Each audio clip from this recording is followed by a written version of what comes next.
그러므로 명령하여 그 무덤을 사흘까지 굳게 지키게 하소서. 그의 제자들이 와서 시체를 도둑질하여 가고 백성에게 말하되 그가 죽은 자 가운데서 살아났다 하면 후의 속임이 전보다 더 클까 하나이다 하니, 빌라도가 이르되 너희에게 경비병이 있으니 가서 힘대로 굳게 지키라 하거늘 그들이 경비병과 함께 가서 돌을 인봉하고 무덤을 굳게 지키니라. 고난주간 마지막 날 토요일 말씀입니다. 누가 그 돌을 옮겼는가라는 책이 있습니다. 이 책의 작가는 프랭크 모리슨이라는 사람인데요.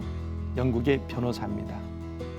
그가 오직 한 가지 목적을 가지고 책을 쓰기 시작했는데 예수님의 부활의 허구성을 파헤치겠다는 것이었습니다. 그렇게 10년을 오직 이 한 가지만 매달린 결과 그는 부활에 대해서 부정할 수 없었다라고 하는 결론을 내리게 되었습니다. 결국 그가 쓴 책은 부활의 허구성이 아니라 부활의 진실성을 드러내는 변증서가 된 것입니다. 예수님 어제 십자가에 못 박혀 돌아가셨습니다. 그리고 이제 완전한 죽음에 이르셨습니다. 요한복음에 보면 예수님의 옆구리에 창을 찔러서 그 몸에 물과 피가 완전히 다 빠져나왔다겠습니다. 우리를 위해 자신의 모든 피를 아낌없이 내어주신 예수님이셨습니다. 오늘 말씀에서 참으로 놀라운 것은 예수님께서 십자가에 못 박혀 돌아가신 이후에 진정한 제자들이 나오기 시작했다는 것입니다. 그들은 12제자처럼 예수님의 부르심을 받은 것은 아니었지만 예수님을 진실로 따르는 진짜 제자들이 나오기 시작한 것입니다. 그 가운데 한 사람이 바로 아리마대 사람 요셉입니다. 오늘 본문의 요셉을 이렇게 소개합니다. 57절 말씀에 저물었을 때에 아리마대의 부자 요셉이라 하는 사람이 왔으니 그도 예수의 제자라. 아리마대 요셉은 부자였습니다. 그런 그가 예수님을 위해 십자가로 나아갑니다. 신명기 21장에 보면 사람이 죽을 죄를 범해 죽여서 나무에 달거든 그 시체를 밤새도록 두지 말고 그날의 장사에서 하나님이 기업으로 주신 땅을 더럽히지 말라고 하셨습니다. 아리마대 사람 요셉은 대제사장 역시 이 규례를 알고 있으니 당당하게 나가서 예수님의 시체를 달라고 해서 장사를 지낸 것입니다. 제자로서 그의 역할에 최선을 다하고 있는 것입니다. 예수님을 깨끗한 세마포로 싸서 자기를 위해 판 새 무덤에 예수님을 모신 것입니다. 그는 변함없이 예수님께 모든 것을 내어드리는 최선을 다한 것입니다. 그때 사람들이 특히 이 당시 초대교회 성도들은 모두 다 그를 향해 제자라고 부르기 시작한 것입니다. 그렇습니다. 다 잘 될 때에 예수님 옆에는 5,000명이 넘는 사람들이 있었습니다. 하지만 예수님께서 십자가에서 돌아가시자 예수님의 제자로 나선 사람은 소수였습니다. 하지만 그들은 제자로서 세움을 받게 된 것입니다. 예수님의 제자는 내 스스로 말하는 것이 아닙니다. 사람들이 저 사람이 진짜 제자야 라고 말하여지는 것입니다. 사람들은 모두 다 아리마대 사람 요셉을 제자라고 부르기 시작한 것입니다. 내가 잘되고 좋을 때에 누구나 예수님을 잘 섬깁니다. 하지만 내가 힘들고 어려울 때에 예수님을 섬기고 예수님을 위해 나아가고 계십니까?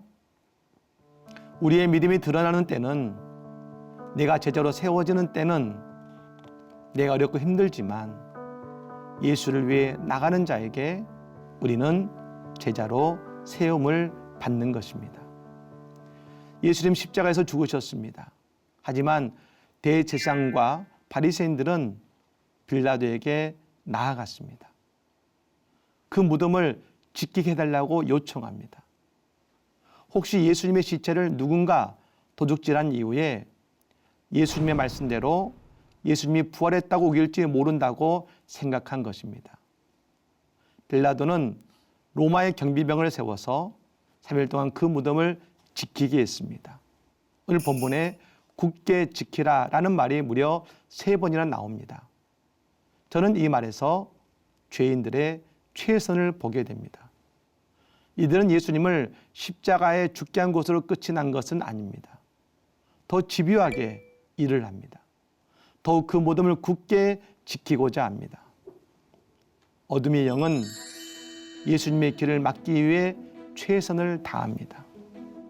성도가 예수님께 나아가는 길을 막고자 최선을 다합니다. 그래서 우리가 기도하는 일에 최선을 다하고 하나님의 말씀으로 내 삶을 지켜내기 위해 최선을 다해야 하는 것입니다. 61절 말씀에 거기 막달라 마리아와 다른 마리아가 무덤을 향하여 앉았더라. 끝까지 예수님의 무덤을 바라보는 것이 이 여인들의 최선이었습니다. 3일 후의 부활의 아침에 예수님의 시신에 기름을 바르는 것이 그들이 할 수 있는 최선이었습니다. 그런데요, 이 모습이 대제사장과 바리새인들의 노력보다 더욱 고귀하게 보이는 것입니다.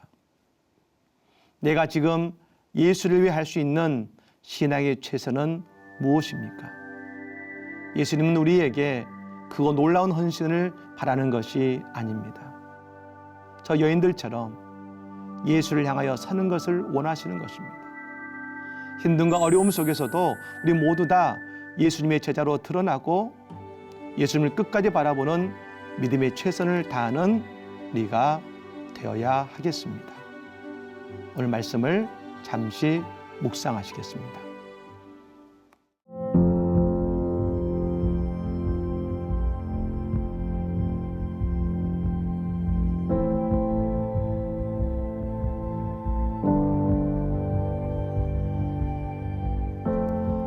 선한 목자 되시는 주님, 늘 좋을 때만 예수님을 따르는 성도가 아니라 어렵고 힘든 순간에도 끝까지 예수님을 따르고 예수님을 바라보는 신실한 제자의 삶을 살아가는 우리 모두가 되게 하옵소서. 예수님 이름으로 기도드립니다. 아멘.